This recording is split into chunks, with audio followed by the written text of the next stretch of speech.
I want you to picture this scene. I look around an empty circle of chairs, holding my marker pen like a little sword and tapping my foot. The door to the workshop is open. It has to be, I don't have any keys yet. There's an officer standing by the door. He has a piece of paper. On it, a list of names. It's just names. That's all I know right now. Well, names and why they're here, what they've done. GBH, manslaughter, kidnap with intent to commit a sexual offence. Breathe. Soon the guys arrive. I greet them as they come in. No handshakes yet, not much eye contact. Mate, what is this? You said I've got to miss gym for this. You said I'm not a man. And that's why I need to man up and I come to this course. Fast forward 1 hour. That big group are huddled round smaller flip charts, each of them thinking about some of the influences that shape how men see themselves. The media, childhood, bad relationships. Fast forward one day. That same group are standing on their feet. There's a 6'2", bearded man who's in a role play. He's playing the part of a mother who's just found out her son has been sent to prison. Fast forward 2 more days, day 3. The governor from the prison is sat in the audience. A group of men who 3 days before struggled to look at each other in the eye are standing up on that makeshift stage in the back room of the cold Victorian prison, and they're talking about what they've learnt about themselves. They're sharing some of the things that they've got wrong, some of the things they don't understand about being a man. They seem like kind, gentle versions of themselves. Yes, they're still prisoners, but they're also brothers and sons and football fans. And as they leave the stage and get escorted back to their cells, they take a little bit of that experience with them. Hello folks, my name is Dan. I run an organisation called the Change Collective. The Change Collective, we explore how change happens through the arts. If I had to give myself one professional label, it would probably be arts facilitator. So what is that?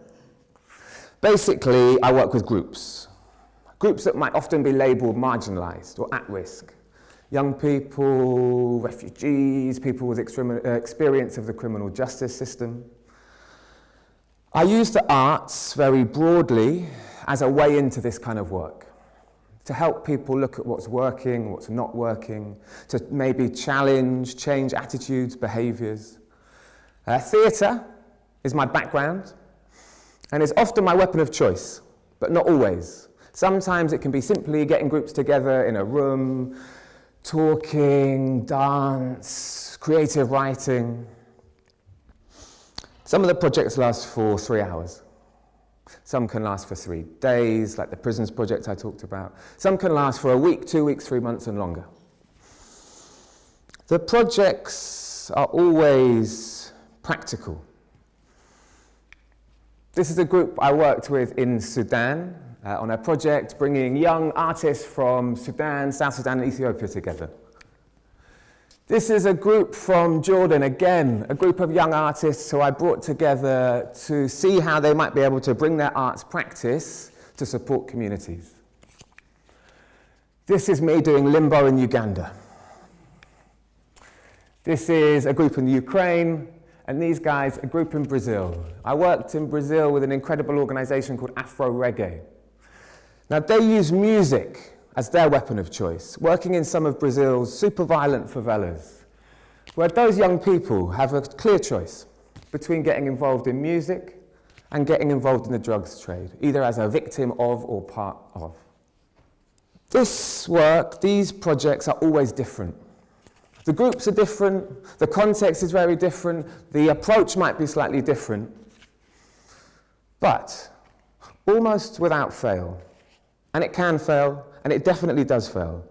But pretty much across the board, through this type of work, strangers connect in ways they might not have expected. Something shifts. They begin to feel like their stories are worth telling, so they have the bravery and the confidence to tell them. They feel like good, strong, solid versions of themselves. They feel safe. Now, this doesn't happen by magic. It's not as if I go into the prison with a magic wand, sprinkle it about, sing kumbaya, and then leave. So what is it? If it's not magic, then what is it? And how can we understand a little bit more about it at a time that we are retreating to the safety of our screens on our phones? Is there anything that we can learn about this kind of work, from this kind of work, that we might be able to bring into our own lives? Is there anything that we can learn from this about how humans connect? Now, I've been thinking a lot about this. And yes, the groups are very different. But pretty much, across the board, the invitations. So what I'm asking of these groups is the same. It's an invitation, this kind of work, this kind of creative process, or a series of invitations. Now, what people do with those invitations is up to them. All I can do is ask, and keep asking, again and again and again. So what are those invitations? Invitation number one. There's an invitation to listen, but to really listen. Because by doing that, we give people an opportunity to be heard. And that is not a given. It's not a given that we're listened to at school, at home, in our relationships. I'm not sure if those guys at the beginning in the prison are really listened to by the majority of the prison officers. I don't know if kids in school are really listened to by the majority of their teachers. Now, the more we can do through this kind of work to develop some of those listening skills, to think about different ways of listening, the better. Now think about this. Am I listening from a place that allows me to learn something new? Or am I simply listening from a place that reinforces or confirms how I already see the world? Invitation number two. There is an invitation through this kind of work to step outside of your comfort zone. Not too far and not too quickly, but just to dip your toe just outside of what feels okay. Remember the guy at the beginning, the 6'2" prisoner, who was playing the part of a mother in front of 20 other prisoners in the back end of a prison? Or for somebody else, it might simply be contributing one sentence to a group discussion. Now, I'm not saying our comfort zone is a bad place to be. It's good. It's warm. It's fuzzy. We spend a lot of our time there, as we should do. But what I am saying is if we spend all of our time there, probably nothing will shift. Probably we won't learn anything new. So this kind of work, it encourages people to step outside of their comfort zone, to experience what it feels like to be a bit vulnerable, but knowing full well they can go straight back there whenever they want. Number three, there's an invitation when working with the arts to recognize that the world isn't linear. This doesn't go in a straight line. We don't learn in a straight line. Life doesn't happen in a straight line. It is complex and unpredictable, and failures and challenges are inevitable.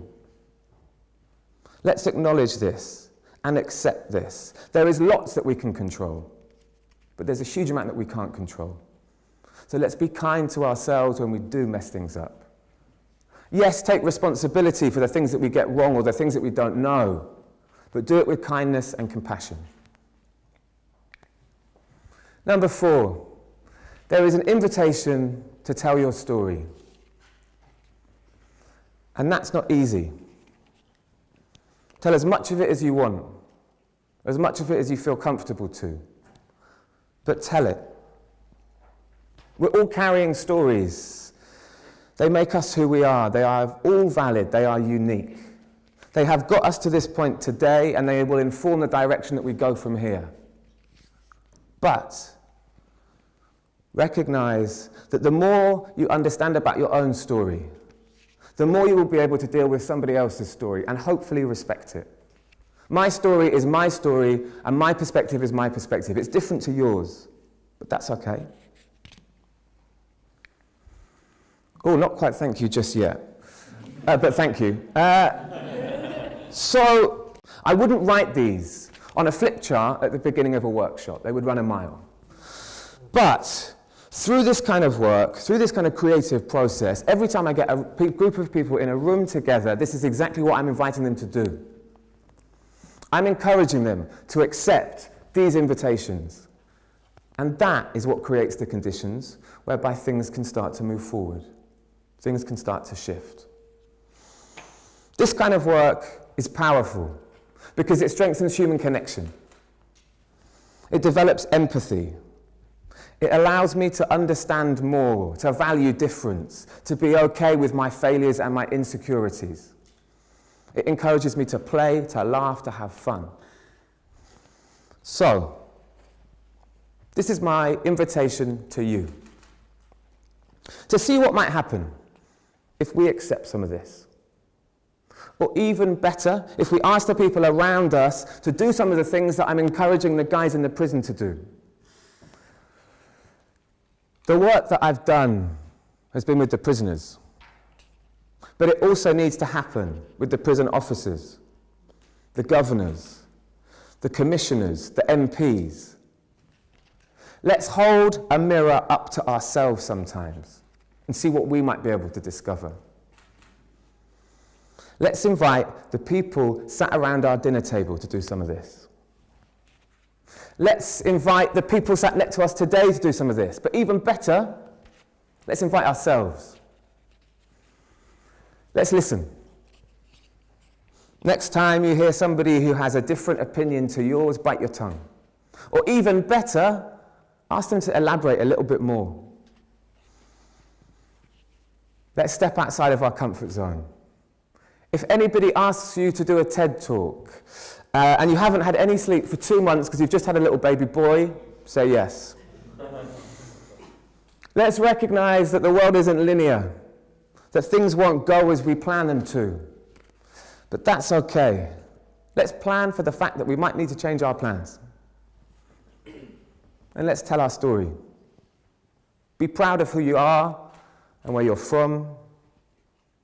Understand and bring awareness to your story.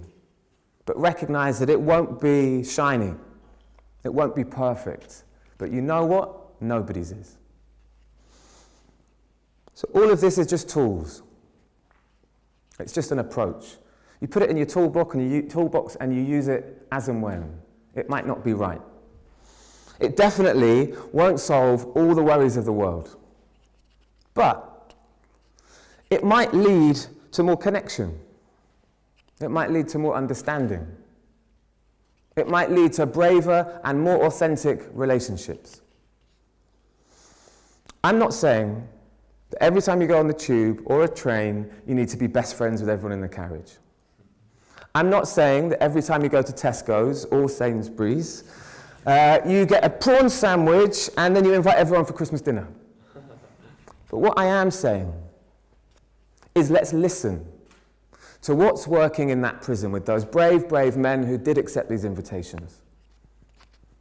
Because maybe at a time that we're disconnecting, it might allow us to connect and feel safer and ultimately happier in our skin, in our communities, in ourselves. Thank you.